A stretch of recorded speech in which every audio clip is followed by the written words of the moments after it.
ఈరోజు stock market report చూద్దాం guys. ఇక్కడ చూడొచ్చు సెన్సెక్స్ 2497 పాయింట్లు పడిపోయింది అండ్ నిఫ్టీ 776 పాయింట్లు పడిపోయింది. ఇది వెరీ బ్యాడ్ న్యూస్ గైస్. ముడి చమురు ధరలు పరుగులు తీయడంతో హెచ్పిసిఎల్ 7.01%, బీపీసీఎల్ 5.83%, ఐఓసి 3.91% చొప్పున నష్టపోయాయి. ఓఎన్జీసీ ఆయిల్ ఇండియా మాత్రం రాణించాయి. ఓఎన్జీసీ ఆయిల్ ఇండియా ఒకటి రాణించిందంట, మిగతా అన్నీ పడిపోయాయంట. చూడవచ్చు ఇక్కడ బియర్ ఉందంటే స్టాక్ మార్కెట్ పడిపోయిందని అర్థం. ఇక్కడ చూడవచ్చు మార్కెట్ గూడు చెదిరింది, మదుపర్ల కల కరిగిపోయింది. రోజుకో కొత్త రికార్డుతో దూసుకెళ్లిన మార్కెట్లు అంతర్జాతీయ పరిమాణాలతో చితికల పడ్డాయి.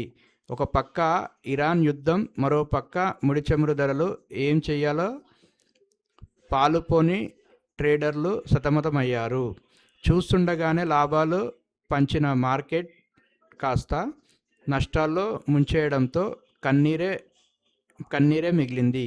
ఉగాది రోజున షడ్రుచులు మదుపర్లకు చేదు మాత్రమే మిగిలింది. ఉగాది పూట ఇది జరిగింది గైస్. మూడు రోజుల పాటు లాభాలతో ఉపశమనాన్ని ఇచ్చిన మార్కెట్లో ఒక్కసారిగా చమురు మంట ఎగిసిపడింది.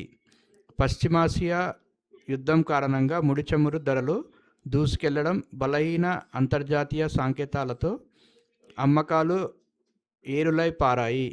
సెన్సెక్స్, నిఫ్టీ 3% పైగా నష్టపోయి ఏడాది కనిష్టానికి పడిపోయాయి.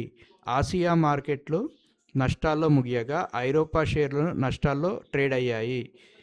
బీఎస్సీలోని నామోదిత కంపెనీల మార్కెట్ విలువ గురువారం ఒక్కరోజే రూపాయి 12.87 లక్షల కోట్లు తగ్గి రూపాయి 426.13 లక్షల కోట్ల అంటే 4.61 లక్షల కోట్ల డాలర్లకు చేరింది. ఫిబ్రవరి 28న పశ్చిమాసియా యుద్ధం ప్రారంభమైన తర్వాత మదుపర్లు రూపాయి 37 లక్షల కోట్లకు పైగా కోల్పోయారు. రోజంతా అమ్మకాల్లోనే. సెన్సెక్స్ ఉదయం 954 పాయింట్ల అంటే క్రితం 76,704.13 పాయింట్లు నష్టంతో 74,750.92 వద్ద ప్రారంభమైంది. అమ్మకాలు స్థిరంగా కొనసాగడంతో రోజంతా నష్టాల్లోనే కదలాడిన సూచీ ఒక దశలో 2,753.18 పాయింట్లు పతనమై 73,950.95 పాయింట్లకు పడిపోయింది. చివరకు 2,496.89 పాయింట్ల నష్టంతో 76,207.24 వద్ద ముగిసింది. 2024 జూన్ తర్వాత సూచీకి ఇదే ఒకరోజు అతిపెద్ద నష్టం. 2025 ఏప్రిల్ 7 తర్వాత సెన్సెక్స్కు ఇదే అత్యల్ప ముగింపు. నిఫ్టీ 775.65 పాయింట్లు కోల్పోయి 23,002.15 దగ్గర స్థిరపడింది. ఇంట్రాడేలో ఈ సూచీ 22,930.35 వద్ద కనిష్టాన్ని నమోదు చేసింది. అన్ని షేర్లు నష్టాల్లోనే. సెన్సెక్స్ సూచీలో 30 షేర్లు కుదేలయ్యాయి. ఎటర్నల్ 5.65%, బజాజ్ ఫైనాన్స్ 5.42%, M&M 5.25%, L&T 4.72%, ఇండిగో 4.66%, బజాజ్ ఫిన్సర్వ్ 4.47%, ట్రెంట్ 4.32%, అల్ట్రాటెక్ 3.87%, యాక్సిస్ బ్యాంక్ 3.69%, ఇన్ఫోసిస్ 3.69%, మారుతి 3.55%, టీసీఎస్ 3.47% చొప్పున క్షీణించాయి. రంగాల వారి సూచీల్లో వాహన 4.07%, స్థిరాస్తి 3.79%, ఆర్థిక సేవలు 3.66%, వినియోగ 3.69%, పరిశ్రమలు 3.49%, సేవలు 3.44%, ఫోకస్డ్ ఐటీ 3.41%, మన్నికైన మన్నికైన వినిమయ వస్తువులు 3.38% చొప్పున పడ్డాయి.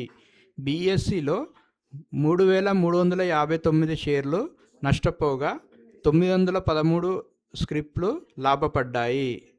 913 స్క్రిప్ట్లు లాభపడ్డాయంట గైస్. 142 షేర్లలో ఎటువంటి మార్పు లేదు. మిగతా 142 షేర్లలో ఎటువంటి మార్పు లేదు. ఇది గైస్ ఇక్కడ అప్డేట్. పతనానికి కారణం ఏంటంటే పశ్చిమాసియా ఉద్రిక్తతలు, ముడి చమురు ధరల పెరుగుదల, అమెరికా ఫెడ్ వైఖరి, హెచ్డిఎఫ్సి బ్యాంక్ సంక్షోభం, రూపాయి క్షీణత, విదేశీ అమ్మకాలు. ఈ కారణాల వల్ల పతనమైందంట స్టాక్ మార్కెట్ నిన్న. ఒకసారి క్లుప్తంగా చదువుదాం. పశ్చిమాసియా ఉద్రిక్తతలు, ఇరాన్, అమెరికా, ఇజ్రాయెల్ మధ్య యుద్ధం తీవ్రరూపం దాల్చడం మార్కెట్లను వణికించింది. ఇరాన్లోని అతిపెద్ద ఎల్ఎన్జి రిఫైనరీపై ఇజ్రాయెల్ దాడి చేసినట్లు వార్తలు వచ్చాయి. ఇందుకు ప్రతీకారంగా ఖతార్లోని రాస్ లఫాన్ ఇండస్ట్రియల్ సిటీపై ఇరాన్ క్షిపణులతో విరుచుకుపడింది. ఇది ఒక కారణం. అండ్ ముడి చమురు ధరలు పెరుగుదల. హర్ముజ్ జలసంధి మార్గంలో అంతరాయాల కారణంగా ప్రపంచ ఇంధన సరఫరా నిలిచిపోతుందనే భయాలు పెరిగాయి. ట్రెంట్ ముడి చమురు ధర బ్యారెల్ ఒక దశలో $118 చేరింది. ఇంధన అవసరాల కోసం 85% దిగుమతులపైనే ఆధారపడిన భారత్కు ఇది ప్రతికూలం కానుంది. రవాణా ఖర్చులు పెరిగి ద్రవ్యోల్బణం పెరిగే అవకాశం ఉంది. 2026 నుంచి 27లో భారత బీడీపీ వృద్ధి కంపెనీల లాభాలను దెబ్బతీయొచ్చు.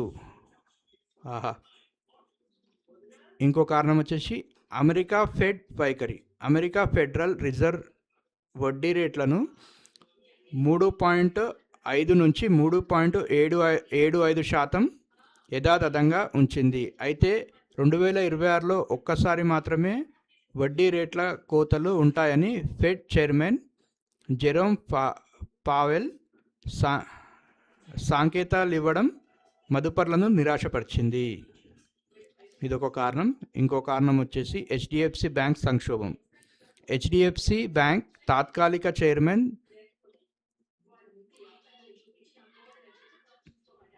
అతాను చక్రబర్తి ఆకస్మిక రాజీనామాతో సంస్థ షేర్లు 6% వరకు కుప్పకూలాయి.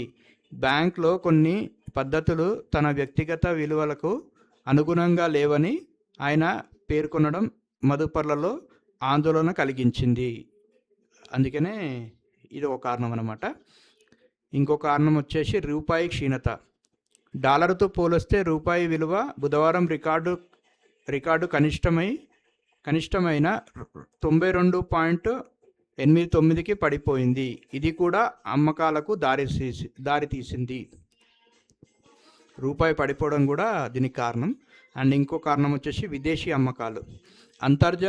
అంతర్జాతీయ అనిశ్చితుల కారణంగా విదేశీ సంస్థాగత మదుపర్లు భారీగా షేర్లను విక్రయిస్తున్నారు.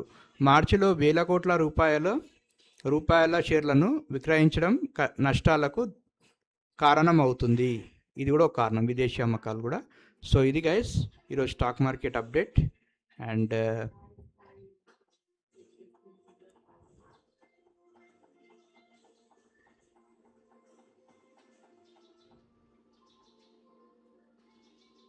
that's it guys.